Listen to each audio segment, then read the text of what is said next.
I do creative coaching for various things and I do sports coaching. And it's always surprising to me how easy it is for us to put limitations on our own conception of what we think we can do. Particularly given there are so many examples of what people can do. I mean, even just the people around. So if I think through my friendship group, people have achieved astonishing things that if I didn't interrogate it, would unconsciously think that I could never do. And some of them I can't. I'm never going to be the world's shortest man or the world's most boring podcast or whatever. But things like run a marathon, learn how to play the drums really well, cater for 20 people at a luxury dining level, read through the collected works of Shakespeare, whatever it is that you might pick. These are things that people I know have done and are totally achievable to me. And I sometimes forget what it is to pick up new things. And so in that spirit, that led me to ask my patrons what I should do for today's episode. And there was a long list of different things, but there were two standout winners. And the first one was we are getting observably dumber because you're starting to see a lot of studies that indicate that. But the main thrust of today's episode is start something totally new as an adult support club, which is the co-winning topic. And it's kind of funny that it would be in a sense because, you don't need to listen to a podcast or do whatever you want. But at the same time, it's nice to be reminded of our capacity to do things and to be reminded that the things that we do in our day-to-day lives without interrogating them can kind of slip away from where we would like them to be. Oh, sorry, not kind of, they inevitably do. So anyway, exploration of all of that on the other side of the theme song. But before we get there, thank you so much to my Patreon patrons for voting, and a special shout out for a new VIP patron, Quentin. Welcome aboard. Hope you're having a great time listening to the podcast. This one goes to you. Start something totally new as an adult support club. Let's go.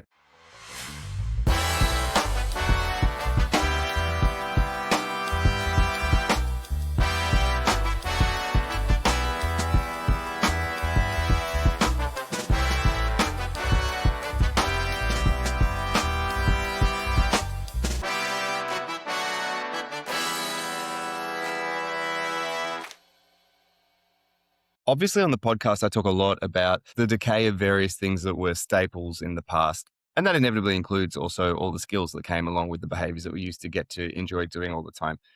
It's a really hard thing to talk about for me because I don't want to be too romantic about the past. Like, I wouldn't flick a blind lever to swap lives with someone from, well, I mean, anyone, but certainly not someone from a few hundred years in the past, just assuming that things would be better. Many things are much, much, much better now than they were then, and they're worth celebrating. But at the same time, I don't think it's just a vibe that there is a decay in a lot of the things that are very meaningful for us or things that people find meaning in their lives to be able to access that were routinely available in the past. And I'm sorry for sounding like a broken record, but access to good nature, being able to hang out with all the people you know immediately. I mean, organic food is something that we buy now, and artisanally handmade foods come at a premium price. But, it was only a few decades ago that all food was organic and everything was handmade. And another element of this imagined nostalgia for a past I've never experienced is a need to strive to access kinds of learning and development that don't have a utility now and so aren't picked up as much. So I feel like it's kind of a phantom limb, this capacity or need to be really stretching cognitively and physically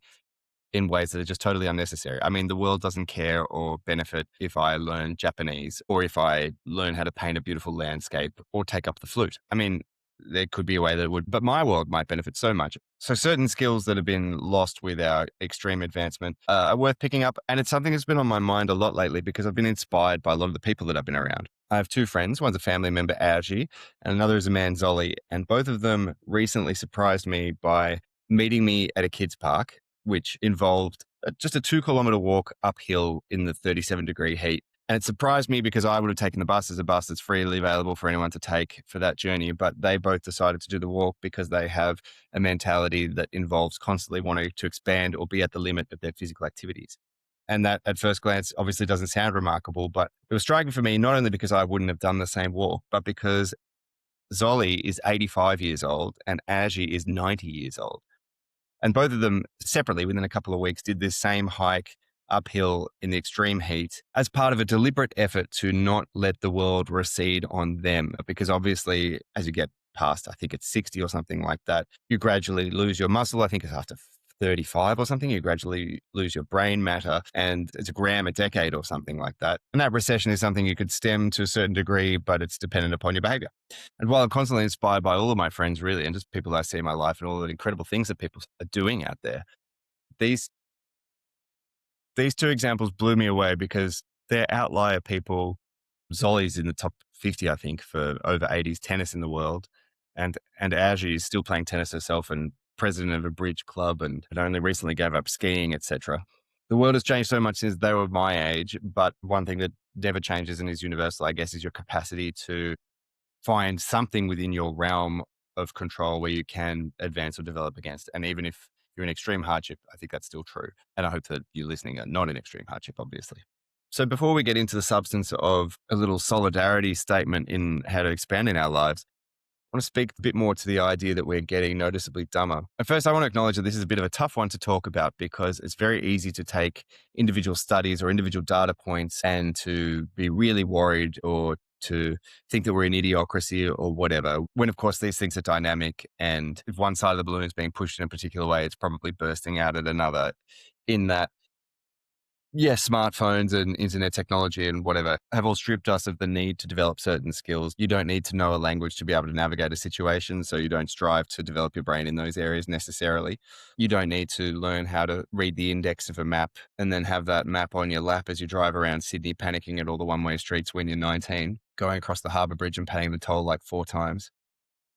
Just a hypothetical. But also that's good and it liberates you to do other things. So just want to have that disclaimer at the start. It's not automatically or necessarily a problem that all the new capacities that we're getting strip us of a bunch of things in the past. There, of course, remains the question for what we use all this utility for. But that's the type of topic that has been covered in other episodes and will for sure be covered in future episodes. So all that being said, as we really improved in our access to information and nutrition and who knows what other effects across the 20th century, there's 100 observable years of IQ levels going up. This was described and identified as the Flynn effect. And pending civilizational collapse, you could be forgiven for thinking, oh, well, this will probably just continue as we get better and better at getting resources, whether those resources are nutrients or social and intellectual resources.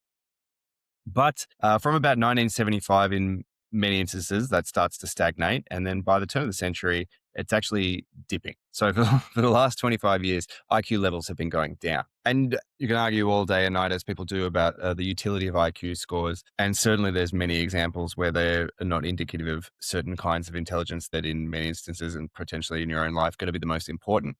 But they do measure something at a large scale. And to go from one clear trend of going up to a clear trend of going down, I think requires at least acknowledgement. And similarly, as you can imagine, there are debates around what's the cause of that. But using myself as an anecdote of one and, abandoning all pretense of being correct in critical thinking or whatever, I think it's pretty safe to look at smartphones as a big cause of one important kind of endowing, and in particular, obviously, mobile internet and social media. You won't be hearing here for the first time that those products are designed to capture your attention as priority one above any service provided or development offered.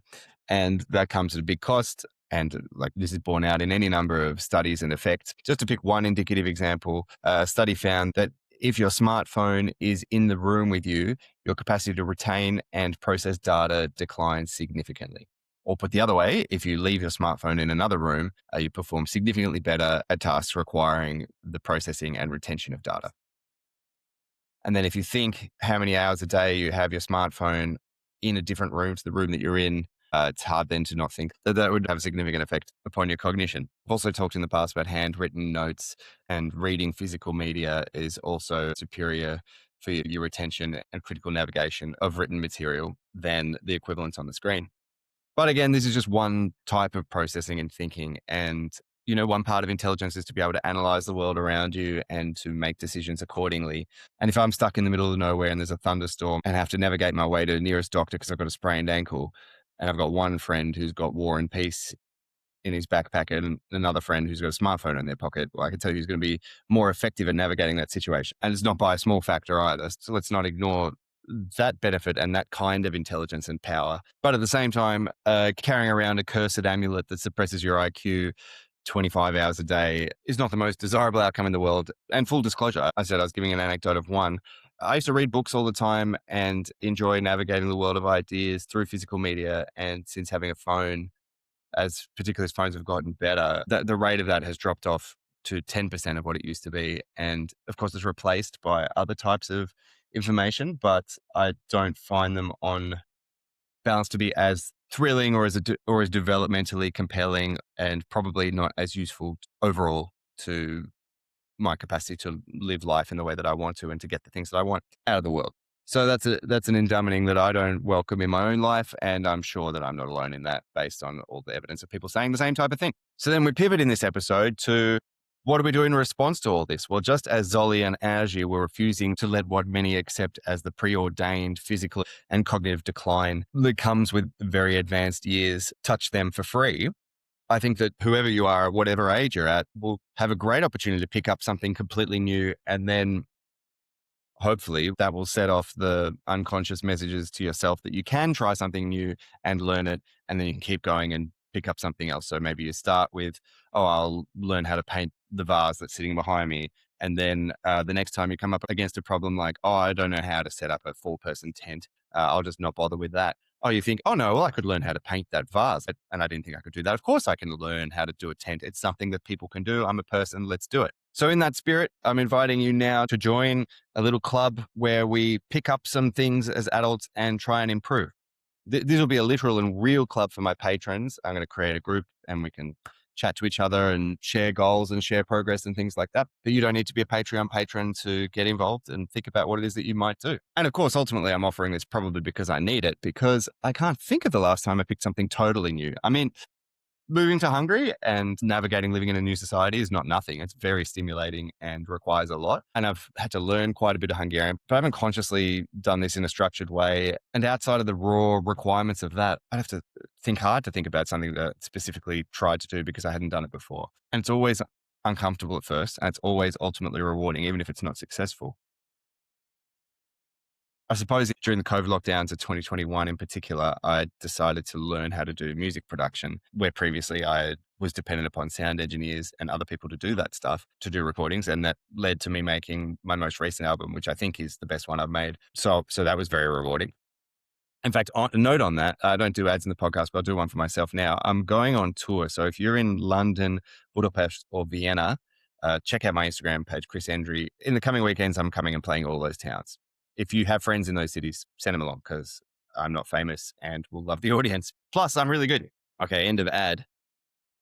When the AFLW came in, my partner Lily saw that and said, "Oh, football's for women now. Great. I'm gonna turn up and play." And she went down to ANU, and I sat down there with my music producer at the time, Louis, and we watched her do a preseason training in the 38-degree heat, and it was grueling. It was run by Alan Tung, an NRL star, and he'd come in once a year apparently for the ANU preseason and get everyone to do burpees and nonstop running and things like that.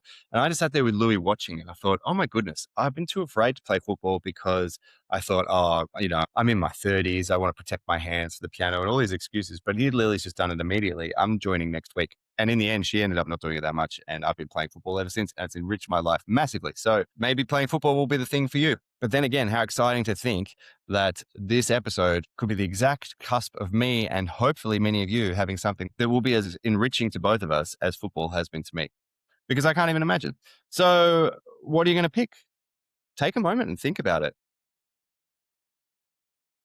I suggest you probably already know the answer of whatever it is you might want it to be doing that you haven't done, and that there will have been a reason that you'll be giving yourself why you haven't done it yet, whether it's surfing, whether it's singing in a choir, whether it's having a pet for the first time, whatever it is. If there is something that sits at the corner of your mind, you're like, oh, I've always wanted to do that. And I see myself as somebody who would do that, but it just never came up, or I never had the money, or I never had the time, or whatever it is.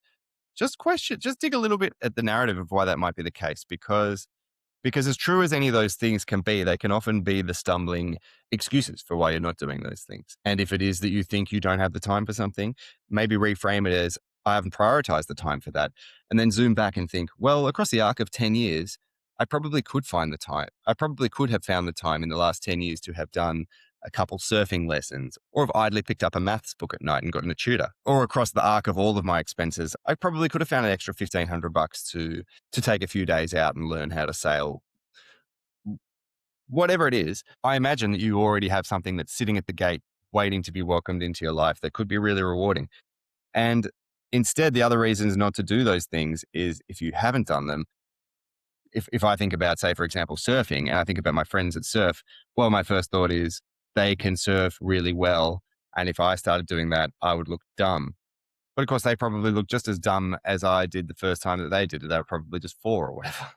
So I guess firstly, just don't compare yourself to the level of people who've been doing whatever activity it is for a long time. Compare yourself to other beginners and think, oh, I too could be a beginner. And that's kind of what I want to foster by having the club. We can all share our beginners' shame and embarrassment in a kind of proactive, proud way where we can say, oh, look, I made this mug of pottery today. It's a crime against nature, but the next one could be really good.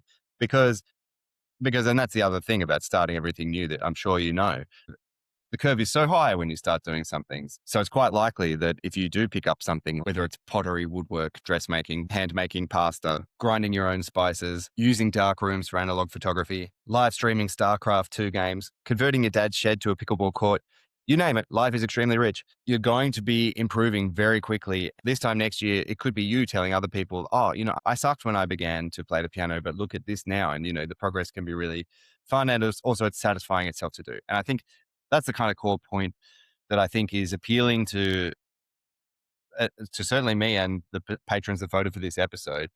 It's so easy to get away with living life, particularly once you're past the forced education of school, high school, and then any tertiary stuff that you do in those environments, where you don't have to really pick up additional things and stretch yourself and stretch the mind and the body in the ways that are scary. But on the other side of that fear is great satisfaction. So how about you? Let's see what it is. You can join the Patreon. It's $3 a month or something for the bottom tier, and we'll get a group going. Get a WhatsApp, get a Facebook. I don't know what we prefer. I'll put it to you, but let's see what we can do. And I'm going to commit to doing something I've never done before and lead by example by picking something that's outrageously alien to me and something I'm inevitably going to be terrible at, and I'm going to have to struggle to prioritize finding time for. I live away from my home society and have a 1 and a 3-year-old and not much money. So I think hopefully I can serve as a good baseline for you to think, well, geez, if Chris can take up competitive welding, then I can make a loaf of bread before the week is out. I'm excited to do it. I'm excited to have you to do it as well. Please, find any channel and tell me what it is you're going to do, because it's going to be cool. And we'll all be able to look back and share this experience of doing stuff. I really hope that this goes well, because it can be so easy to forget that in the time when there's in shitification of kind of everything. And, if you put on your portals, you can see all the bad things in the world at once, and many of them are horrible. And it's very easy, but a baseline of that is a level of wealth and comfort that we're uniquely positioned in history to be able to enjoy. And so let's strive and get the feeling of being alive in the exact directions that we would want. We all know how satisfying that can be. Let's ignite it and take it up a level. If you're the type of person that needs to do that in company, this is your invitation.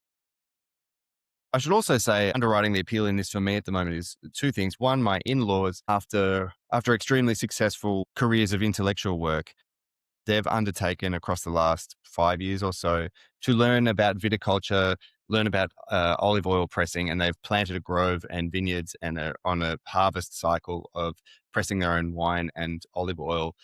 And that involves a lot of physical labor and a lot of learning new systems. And it's something that I, at my age, already think, oh, I'm probably too old to know that stuff, which is, of course, complete garbage. But you build these ceilings so unconsciously, it's insidious. But yeah, so that's inspirational. And the other thing is, my friend Libby loaned me a book a year ago, which I finally got around to reading. It's Endurance, about Ernest Shackleton's expedition to the South Pole. And he was, I think, almost exactly my age when he was leading that mission. And reading it, it's so striking to me how, even though it's 100 plus years ago, these people are so familiar in how they're responding to the problems and situations they're in. And how, whilst I would want none of us to be in the horrific situation of being stranded with a smashed ship in Antarctica without radios, et cetera, just the one foot in front of the other capacity to learn things and to work together to do stuff was really, like, in reading it, I had a real yearning for it, which is crazy because it's insane hardship. But I think it's a sonar echo of something that is missing in my own life that I would love to have a lot more of. And we'll have to think of ways to simulate elements of that without having to, get frostbitten fingers or to be frank, experience any hardship of any kind at all. I'm joking. Hardship's going to be a part of this. Let's go. Can't wait to see what we do. Get in touch. New Things Adult Club begins now. See you next week.